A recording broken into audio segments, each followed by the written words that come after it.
Good morning to all.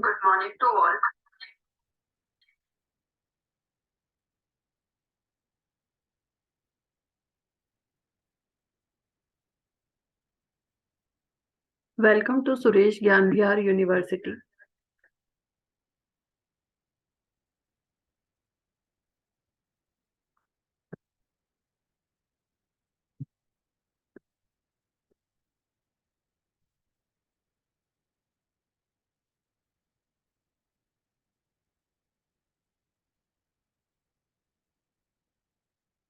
Okay, last classes में हमने देखा कि सॉफ्टवेयर इंजीनियरिंग क्या होती है, उसके डिफरेंट डिफरेंट फेजेस वगैरह के बारे में हमने देखा। SDLC DFD वगैरह देखे, उनमें कितने डिफरेंट डिफरेंट मॉडल्स होते हैं, इन सब के बारे में हमने क्लासेस में पढ़ चुके हैं।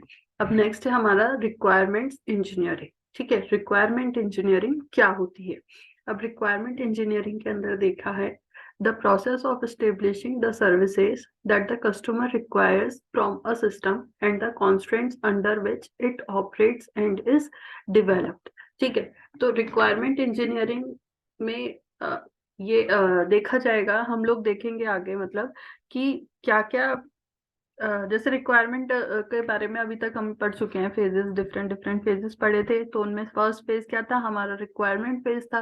तो रिक्वायरमेंट फेज के अंदर हमने क्या देखा था कि जो भी क्लाइंट है या कस्टमर है, वो कोई हमारे पास सिस्टम बनवाने के लिए आया है या सॉफ्टवेयर डेवलप कराने के लिए आया है, तो उसकी क्या क्या रिक्वायरमेंट्स हैं। फर्स्ट फेज में बेसिकली हम यही काम करते हैं कि उसके रिक्वायरमेंट्स को जानते हैं।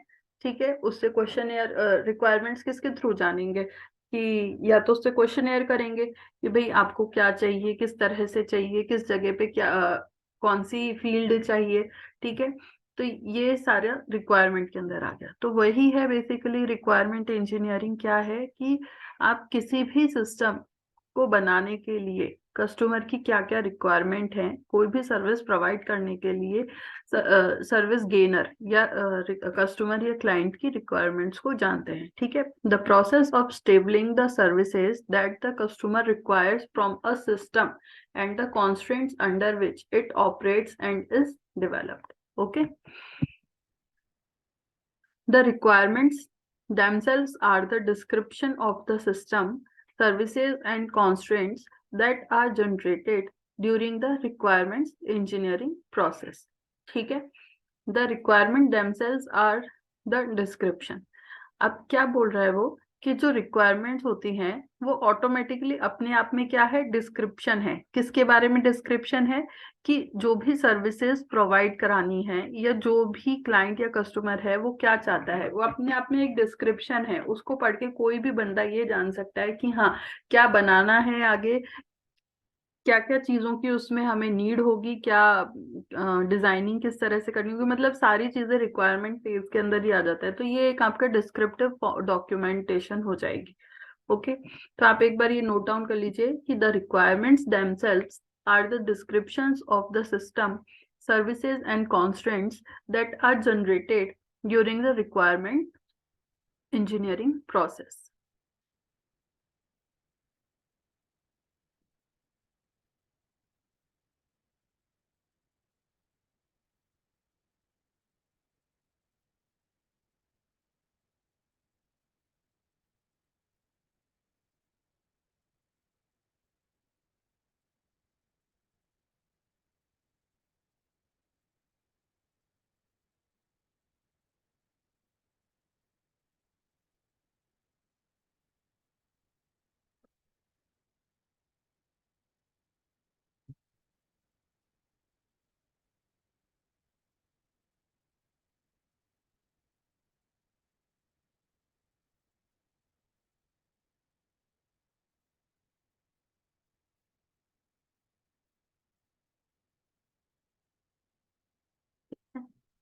नेक्स्ट पे चलते हैं।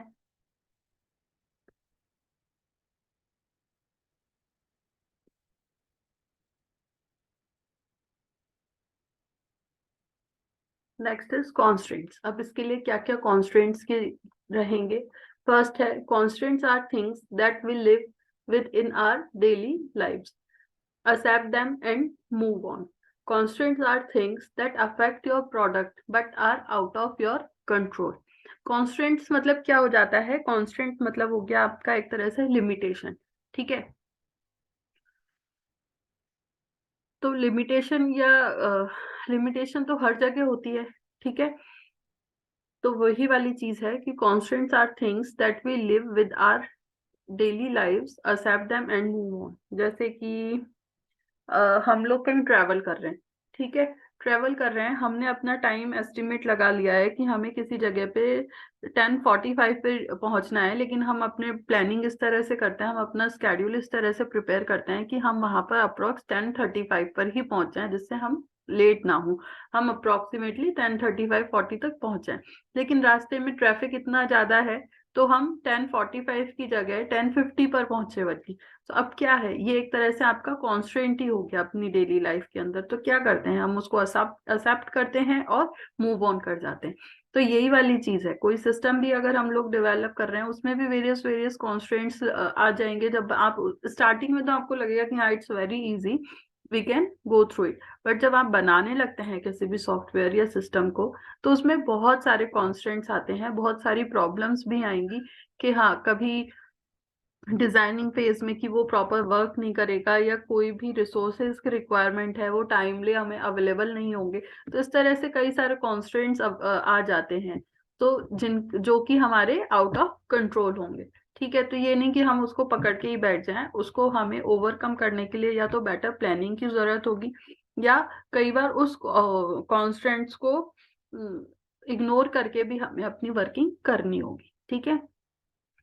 तो अब क्या है, careful planning, collaboration with internal and external stakeholders, and holding yourself responsible for what you say and do is the professional way of doing things। क्या बोल रहा है वो कि कोई भी वर्क करने से पहले, जैसे हम लोग भी देखते हैं, हम अपना डे स्टार्ट करते हैं मॉर्निंग में, तो हम पूरी दिन की प्लानिंग कर लेते हैं मॉर्निंग में कि भाई अब हमें ये करना है, फिर इसके बाद यहाँ जाना है, या इसी किसी से मीटिंग करनी है, या ये पढ़ना है, या इसके बाद ये काम करना है, ठीक है। तो वही है कि कोई भी वर्क करने से पहले हमें प्रॉपर प्लानिंग की नीड होती है।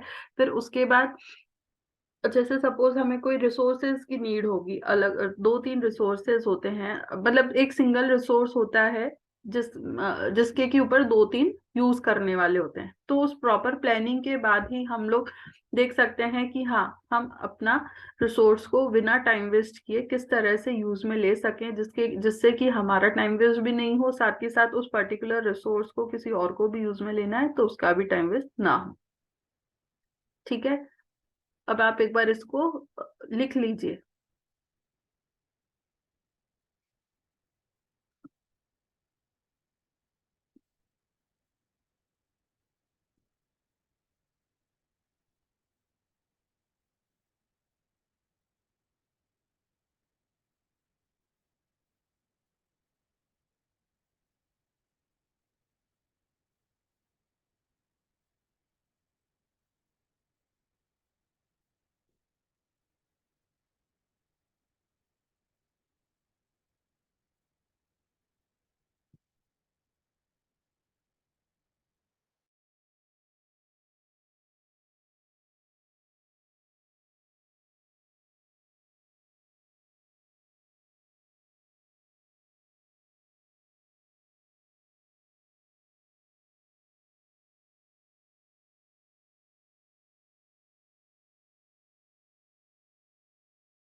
ठीक है, अब इसमें नीचे एग्जाम्पल भी दिए हुए हैं, economical constant, managerial constants, technical constants, social constants. अब ये वेरियस वेरियस कॉन्स्टेंट्स हैं। अब क्या कॉन्स्टेंट्स है, इकोनॉमिकल कॉन्स्टेंट मतलब क्या हो गया कि जैसे हमको कोई प्रोजेक्ट बनाना है, उसके लिए हमारा फंड परमिट हुआ है। सपोज कोई छोटा सा ही प्रोजेक्ट हम लोग ले लेते हैं, कोई सॉफ्टवेयर बनाना है, उसके लिए हमें फंड की परमिशन हुई है, सपोज 10,000 की परमिशन हुई है, लेकिन हमारा जो काम है वो 12,000 या 12,000 के अंदर कंप्लीट होगा। तो ये क्या हो गया, आपका इकोनॉमिक कॉन्स्ट्रेंट हो गया, ठीक है। तो मतलब हमें इस तरह से उसे डिजाइन एंड प्लान करना होगा कि वो हमारा 10 की जगह बल्कि 9 में ही कंप्लीट हो, क्योंकि जैसे जैसे हम लोग वर्किंग स्टार्ट करते हैं तो वो हमें पता भी नहीं चलता कि कब किस जगह कोई नई चीज की रिक्वायरमेंट हो जाए। ठीक है, साथ ही साथ नेक्स्ट इज मैनेजरियल कॉन्स्टेंट। ठीक है, अब ये क्या हो गया कि कोई मैनेजमेंट में प्रॉब्लम हो गई, मैनेजमेंट का कोई कॉन्स्टेंट लग गया। टेक्निकल कॉन्स्टेंट, टेक्निकल मतलब कि जो रिसोर्सेज हम लोग यूज में ले रहे हैं उसमें कोई प्रॉब्लम हो गई तो उसका कॉन्स्टेंट हो गया। सोशल कॉन्स्टेंट्स, सोशल कॉन्स्टेंट्स मतलब सपोज एक टीम वर्क कर रही है उस चीज के ऊपर, तो टीम मेंबर कोई क्विट करके चला गया या उसकी तबीयत खराब हो गई, इस तरह से सोशल कॉन्स्टेंट्स हो गए। ठीक है,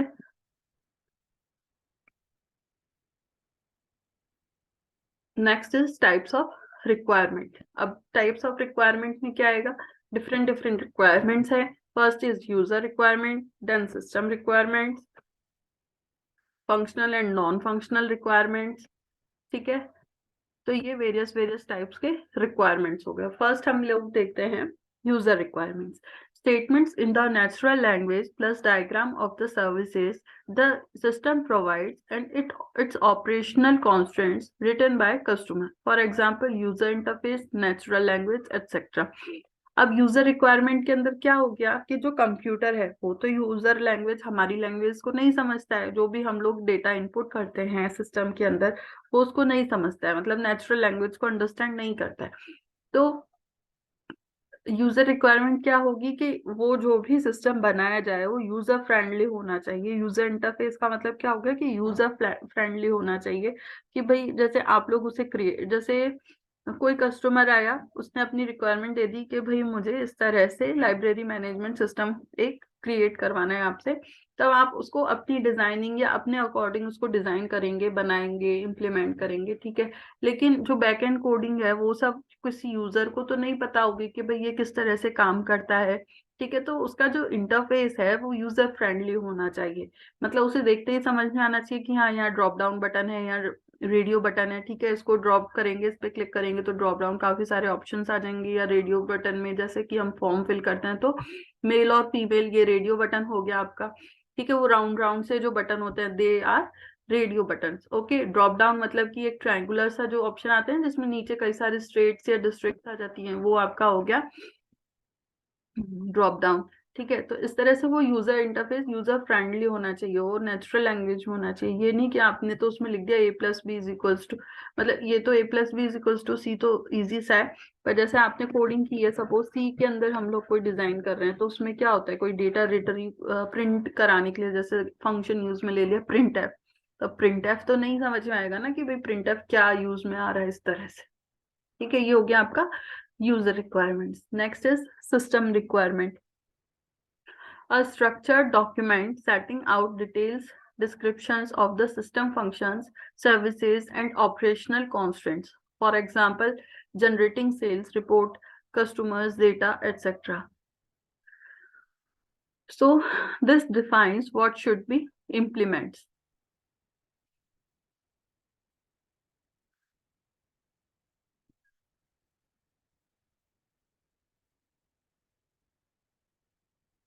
अब ये इसके अंदर क्या हो जाएगा सिस्टम रिक्वायरमेंट के अंदर, कि सिस्टम की क्या क्या रिक्वायरमेंट्स हैं। जैसे कि हमें कोई सिस्टम या सॉफ्टवेयर बनाना है तो उसके लिए उसकी क्या क्या रिक्वायरमेंट है, कि जैसे सपोज अगर लाइब्रेरी की ही बात करते हैं, वो ही एग्जांपल लेके चल रहे हैं, तो उसमें हमें ये सारा डेटा अवेलेबल होना चाहिए कि ना लाइब्रेरी की कितनी कैपेसिटी है, उसमें कितनी कितनी बुक्स रखी जा सकती हैं, कौन कौन से सब्जेक्ट्स की बुक रखी जा सकती हैं, एक सब्जेक्ट की कितनी बुक्स हैं। इस तरह से वेरियस वेरियस क्वेश्चंस होते हैं, रिक्वायरमेंट्स होती हैं जो कि सिस्टम को बनाने के लिए जरूरी होती है। ठीक है,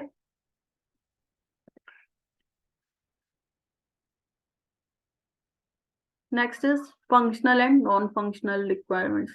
फंक्शनल के अंदर क्या आ जाएगा आपका स्टेटमेंट्स। अच्छा, इससे पहले आप एक बार उसको लिख लीजिए।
चलिए आगे बढ़ते हैं।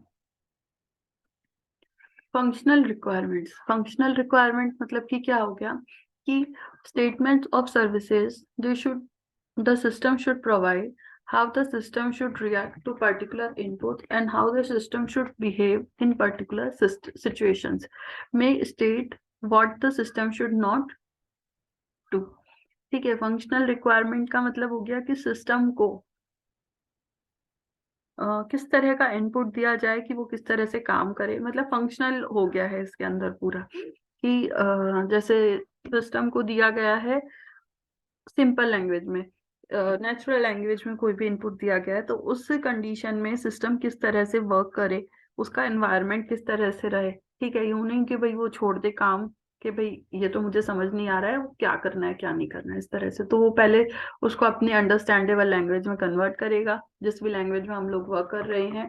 ठीक है, फिर उसके बेसिस पर वो पर्टिकुलर सिचुएशन पे सिचुएशन को देखते हुए अपना काम करेगा और उसके बिहाफ पर ही हमें आउटपुट अवेलेबल कराएगा। ओके, तो ये हो गया आपका functional requirement. Next is non functional requirement. Non functional requirement क्या हो गया? constraints on the services or functions offered by the system, such as timing constraints, constraint on the development process, standards, etc.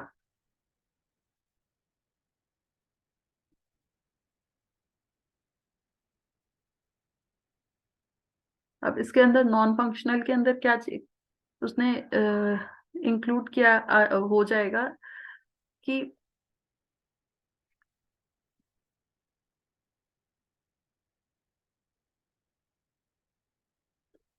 देखो functional constant के अंदर हमने क्या पढ़ा था कि कौन कौन से फंक्शनल, फंक्शनल मतलब कि वर्किंग, फंक्शनल कोई भी सिस्टम फंक्शन कर रहा है मतलब कि वर्किंग कर रहा है। ठीक है, अब इसमें वर्किंग के अलावा क्या क्या रिक्वायरमेंट डाली गई हैं, जैसे कि टाइमिंग कॉन्स्टेंट लग गया कि भाई इस टाइम पीरियड में ही उसको सिस्टम को अवेलेबल कराना है क्रिएट करके, है ना, और उसी पर्टिकुलर टाइम के बेसिस पर उसका डेवलपमेंट प्रोसेस भी फिक्स हो जाएगा कि हाँ भाई किस स्पीड से या किस तरह से इसका वर्किंग किया जाए कि वो टाइम टू टाइम डेवलप हो जाए।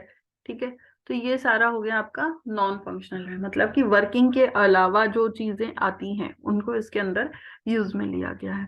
Next is domain requirements, constants on system from the domain of operation. Domain मतलब एक तरह से आपका एनवायरनमेंट हो गया, तो इसके ऊपर कॉन्स्टेंट लग गया कि हाँ भाई किस, जैसे कि सपोज लैंग्वेज हो गया, एनवायरनमेंट मतलब कि लैंग्वेज से भी हम ले सकते हैं कि हाँ किस लैंग्वेज में इसमें वर्किंग होनी चाहिए। ओके, तो एक बार आप इसको भी शॉर्ट में।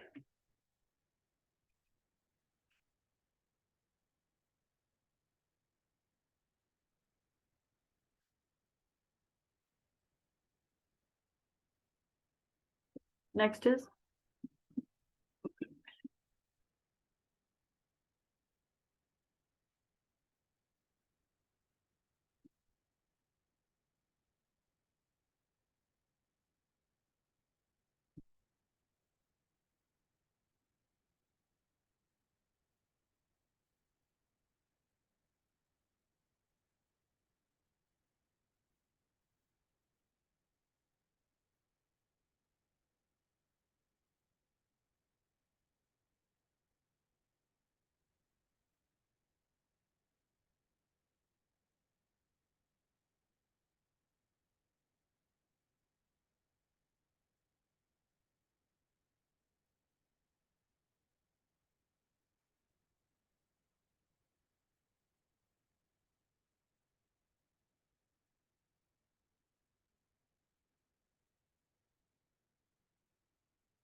करा आपने ये नोट डाउन?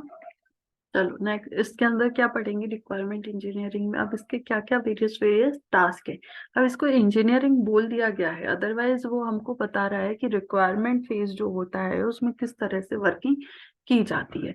ठीक है, इंजीनियरिंग में तो एक तरह से यही हो गया कि इसमें क्या क्या इंजीनियरिंग की गई है, मतलब क्या वर्किंग की गई, क्या फंक्शनिंग की गई है इस पूरे फेज के अंदर।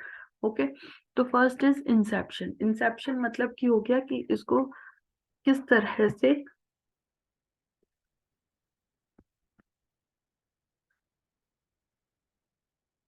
स्टार्ट करना है।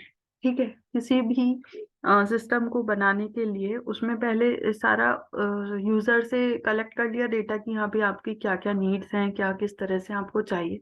ठीक है, तो अब उसमें वो लोग सोचते हैं, वो लोग अपने लेवल पे डिजाइन करते हैं कि हाँ भाई अब इसको किस तरह से स्टार्ट करना चाहिए।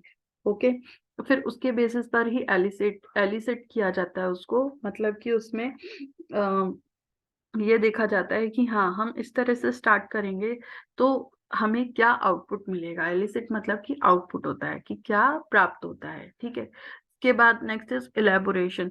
इलेबोरेट करना कि मतलब अब सपोज इसमें कोई एलिसिट में कोई हमें लगा कि नहीं इस तरह से हमें उतना प्रॉपर आउटपुट नहीं मिलेगा, तो उसे और किसी दूसरी तरह से इलेबोरेट किया जाएगा और तरह से उसमें कोई चेंजेस किए जाएंगे।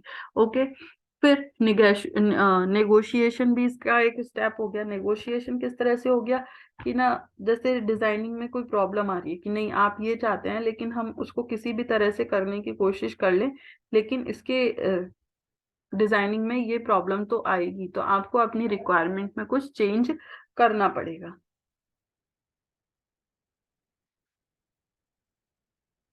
तो ये वाली चीज है।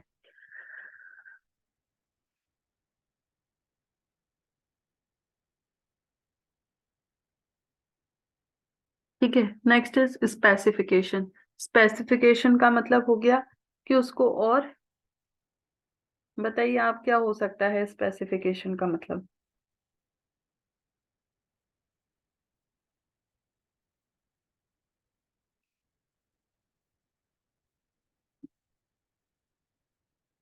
देखो एक वर्ड हमने पढ़ा था पहले इलेबोरेट, ठीक है, उसके बाद है ये स्पेसिफिकेशन। तो दोनों में क्या डिफरेंस है? इलेबोरेट का मतलब भी हो गया कि उसको बहुत डिस्क्रिप्टिव फॉर्म में समझाना, इसी तरह से स्पेसिफाई करना कि मतलब उसको बहुत डिटेल्ड वे में स्पेशली समझाना। ठीक है, इसी तरह से नेक्स्ट इज वैलिडेशन। वैलिडेशन के अंदर क्या हो गया?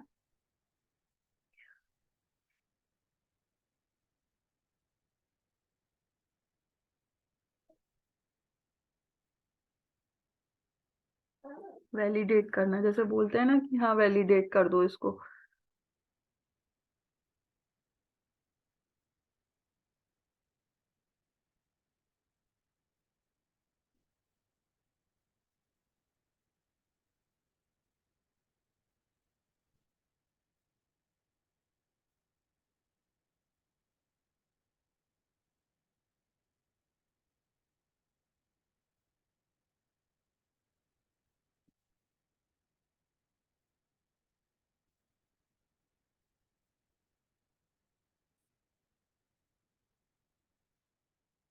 Next is the problems with our requirements practice.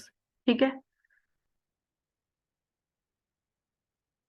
क्या है इसके अंदर? We have trouble understanding the requirements that we do acquire from the customer.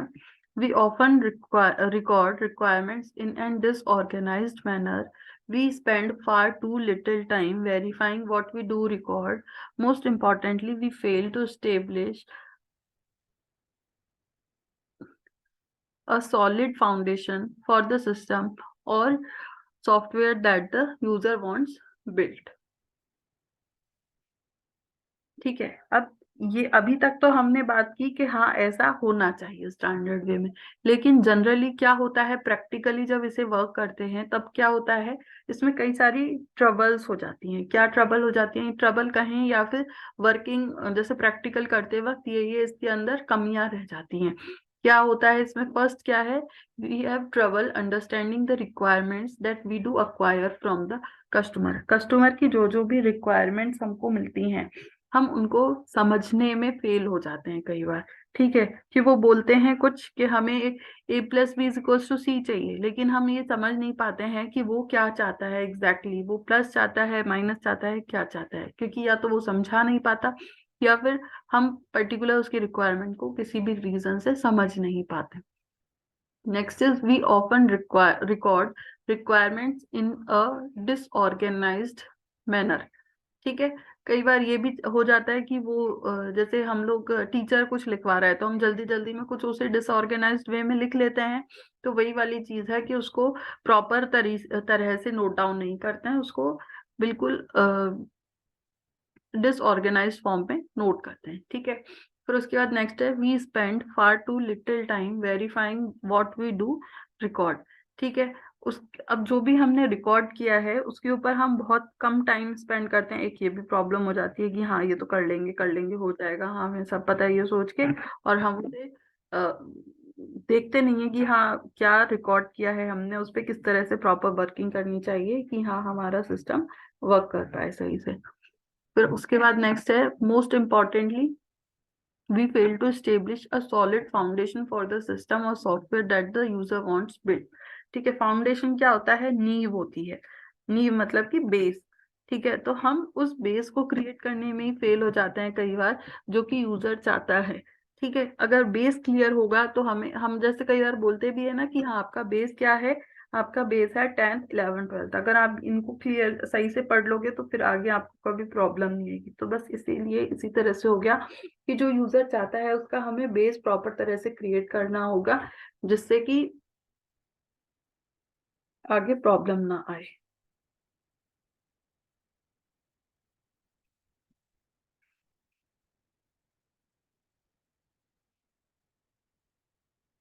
ठीक है, next the problems with our requirement practices. इसके आगे और भी कई सारी रिक्वायरमेंट्स हैं। अब उसके आगे फिर सॉल्यूशंस भी हैं। सॉल्यूशंस जो जो भी ये प्रॉब्लम्स थी हमने देखा था कि टास्क के रिगार्डिंग, है ना, तो हम ये देख लेते हैं फिर उसको आगे नेक्स्ट क्लास में देखेंगे।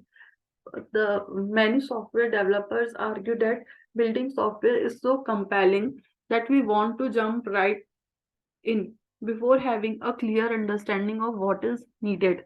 Things will become clear as we build the software. वही वाली चीज हो गई है कि हम पहले तो सोचते हैं कि हम कर लेंगे बहुत इजी है हो जाएगा ये तो, लेकिन जब करने बैठते हैं तो हमें कुछ समझ ही नहीं आता कि हम क्या करना चाहते हैं, किस तरह से स्टार्ट करें और क्यों करें। ये भी है कि ऐसा करना है तो हमें क्यों करना है। तो ये हमने जब उनकी जो भी क्लाइंट या कस्टमर है उसकी हमने रिक्वायरमेंट्स को अच्छे से समझा नहीं तो हम कैसे कुछ कर पाएंगे। तो वही वाली चीज है।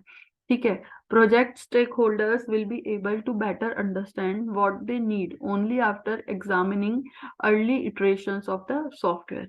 वही वाली चीज है कि हमने आगे पहले जो जितने भी मॉडल्स पढ़े थे, जैसे कि इटरेशन मॉडल पढ़ा था, इटरेटिव मॉडल हमने पढ़ा था, उसमें देखा था कि फेजेस को इटरेटिव मतलब रिपीटेटिव फॉर्म में परफॉर्म करना होता है जिससे कि प्रॉपर हमें आउटपुट मिल जाए।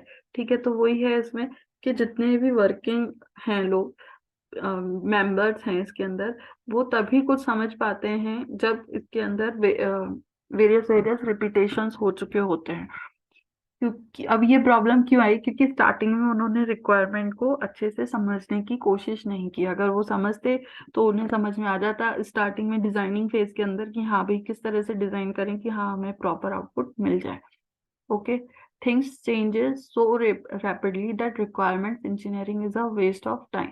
थिंग चेंजेस, ये वाला फेज भी बहुत इंपॉर्टेंट है। ये क्या मोस्टली होता है अगर आपका प्रोजेक्ट लंबा है तो इतने में क्या होता है, कस्टमर की जो रिक्वायरमेंट है वो ही चेंज हो जाती है। तो अब क्या होगा, जब रिक्वायरमेंट ही चेंज हो गई तो वापस से सिस्टम डेवलपर को उसको समझना पड़ेगा कि हाँ भैया अब वापस बताओ आपकी क्या रिक्वायरमेंट है। अब वापस रिक्वायरमेंट आई है तो फिर से उसके सारे फेजेस पे वर्क करना पड़ेगा। तो ये भी एक प्रॉब्लमेटिक चीज हो जाती है।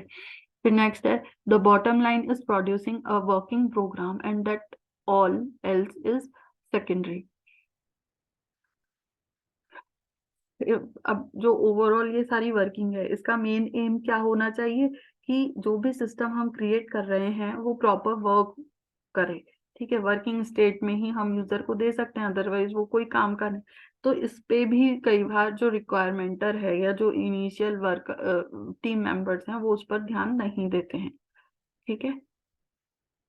Software grows in size and complexity. These arguments begin to break down and can lead to a failed software project. ठीक है, तो ये काफी इंपॉर्टेंट है, आप एक बार इसको पूरा नोट डाउन कर लीजिए।